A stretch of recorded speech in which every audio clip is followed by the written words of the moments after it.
Ladies and gentlemen, meet the leader of fuckboy culture in America today. This is Joshua Fierstein. But we would, completely understand if you were confused and assumed that this was Kevin James playing Fred Durst in some sort of weird Limp Bizkit biopic. Yeah, Josh Fierstein is a self-proclaimed social media personality and former preacher, operating under the title Evangelist. That's literally, his Twitter is literally The Evangelist. Yeah. And on his website, he boasts accomplishments such as being featured on World Star Hip Hop. Yeah. Anyway, he just loves Jesus. Which is fine, but his videos, which are created with the entire purpose of pissing people off who oppose his views and getting praise from people who agree with him in order to get comments and shares and views, always position him as a non-existent straw man who is constantly being offended by people around him for practicing his faith while at the same time complaining that people get offended too much.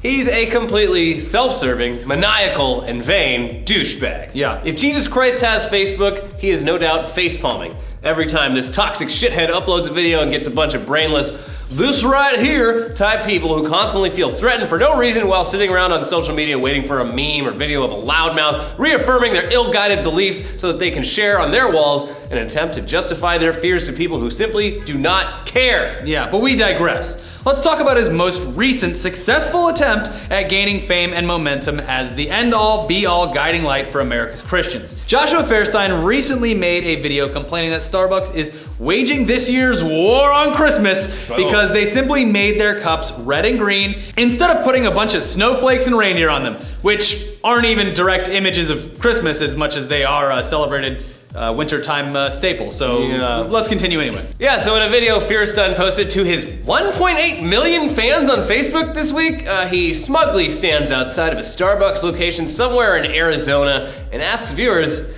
hey, did you notice that Starbucks has decided to remove Christ and Christmas from their cups? And then he goes on to claim that Starbucks employees are not allowed to even say Merry Christmas to customers. Oh, what is going on? Now we're having some trouble finding images of the previous Starbucks cups that he's referring to. I mean, there's plenty of snowflakes and stockings and reindeer and snowmen and decorative ornaments, but it looks like some brilliant atheist hacker has managed to remove every last trace of Starbucks cups that reference or picture Jesus or contain the words Christmas. So crazy, right? I swear there was Jesus cups here last year. Could have sworn. Yep, little baby Jesus just floating down the coffee river right there. So this is just the latest in a long line of wars on Christmas, which have been an annual tradition for the last 20 or so years, where attention-seeking evangelical Christians, or people trying to pander to them, make the claim that some segment of American society is secretly trying to destroy Christianity by celebrating the winter holidays in a less obnoxious and more inclusive way than they would like. In previous years, the big fake controversies have been over businesses substituting the word holidays for Christmas, as in holiday tree or holiday sale, which is a stupid and pointless thing to get mad at a massive profit-driven corporation for, since they literally have no control over your personal religious beliefs or how you celebrate them. They don't even care. Yeah, they do not give a shit. Nevertheless, the last few years have seen evangelical Christians threaten to boycott Walmart, Target, Best Buy, the Home Depot, and the Gap over these egregious choices of words, which, as we all know, resulted in each of the aforementioned businesses promptly going out of business. Just kidding, they're fine, because it turns out most people in real life are able to shop without having their religious beliefs pandered to. And no one cares if you say Merry Christmas or not. No one gives a shit. No. So unlike in previous wars on Christmas, Fierstein isn't calling for a boycott of Starbucks. Oh no, he's got an even better plan that'll totally show them not to mess with Jesus.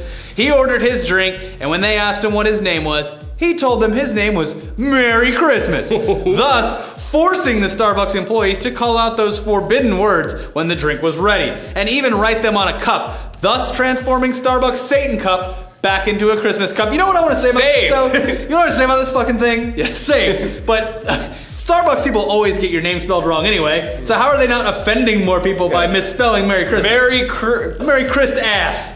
Stupid. Anyway, if you think that this moment couldn't have gotten any prouder or more righteous for Josh Fierstein, think again. Because he pulled off this caper while wearing a shirt with Jesus on it and while carrying a concealed firearm.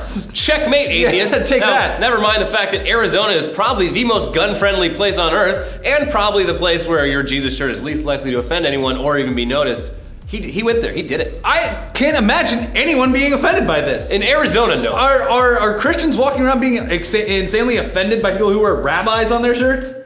I've never seen a rabbi. Well, that's true, but if I saw one, I wouldn't be offended by it. I'd be like, where'd you find that rabbi shirt? Well, it's not like I'm driving over on Fairfax and I see like a bunch of Hasidic Jewish people walking around and go, oh God, can you keep it inside, please? It doesn't happen. Well, because most people don't give a shit. Yeah, exactly. What t-shirt you wear. Now, regardless, Josh Fierstein wants every other Christ-loving American to do the same and join his movement. We're starting a movement. Yeah, his video has been viewed over 13 million times and has over 160,000 likes and has been shared almost 500,000 times. So it looks like the movement is well underway. Which is really gonna hurt Starbucks. I mean, can you imagine all of these righteously indignant Christ warriors coming to Starbucks locations nationwide, spending money on beverages, and then humiliating Starbucks by having employees write Merry Christmas on the cup. Can you write Merry Christmas on the cup? I mean, it'll cost you $4. Fine! Besides all the money that they'll be making, they'll be tricked into saying the very word that their dark lord Satan forbids,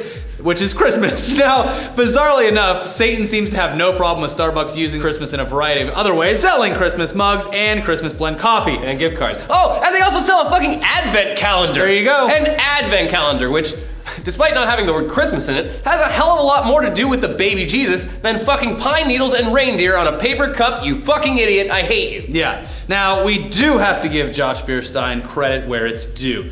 This guy is an absolute pro at fear-mongering clickbait. Just look at this masterpiece of a description under that Starbucks video. Elliot, take it. Starbucks removed Christmas from their cups because they hate Jesus. So I pranked them. Prank. And they hate it. Hashtag share. Use hashtag Merry Christmas Starbucks. Bro, it's a prank.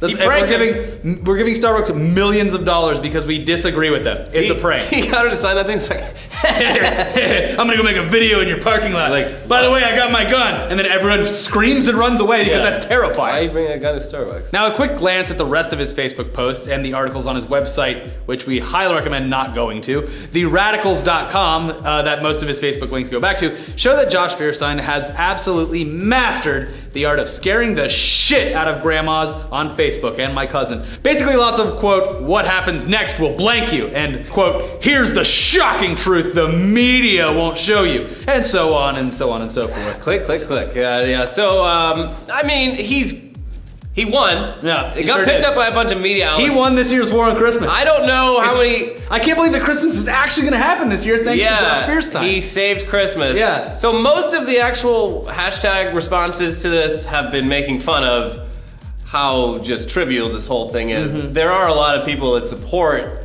his view of the world, but it seems like most people are just like, who gives a shit? Fucking Starbucks, bro. Just go get coffee at a Christian coffee shop. Yeah, if you really care that much. If you really the care. thing that always pisses me off about this kind of stuff is that, like, the type of people who get angry at this, like we said earlier in the post, are the ones that feel attacked by everyone all the time, even though they're the least, like, statistically to even have anything go against or go wrong with in their lives. Yeah. And they're just sitting on waiting for something to be pissed off at, and they're like, oh, Starbucks won't write Merry Christmas on the cups? That is the biggest thing I have to worry about right now. In my life, Starbucks not writing Merry Christmas on a cup is the biggest thing in my life that I have to worry about. That's the biggest problem you have. Your life is great. Pretty good. Yeah, everything's fucking great for you. Just shut up. Delete your Facebook. Fucking Mark Zuckerberg probably does a lot of shit that you don't approve of. Delete it. And he's a Jew. Yeah, that's the true. man doesn't even believe in Jesus. Yeah. Get rid of your Facebooks. Now we believe that Jesus was a real person. He's just not the Messiah, is the thing. Anyway, sorry for wasting your time. Yeah, There's no war on Christmas. No. Happy holidays. You know what? Last year, Kirk Cameron won the war on Christmas. Remember that movie that he did? Oh, Saving Christmas? Well, yeah. Well, now we have this Saving damn it. Christmas.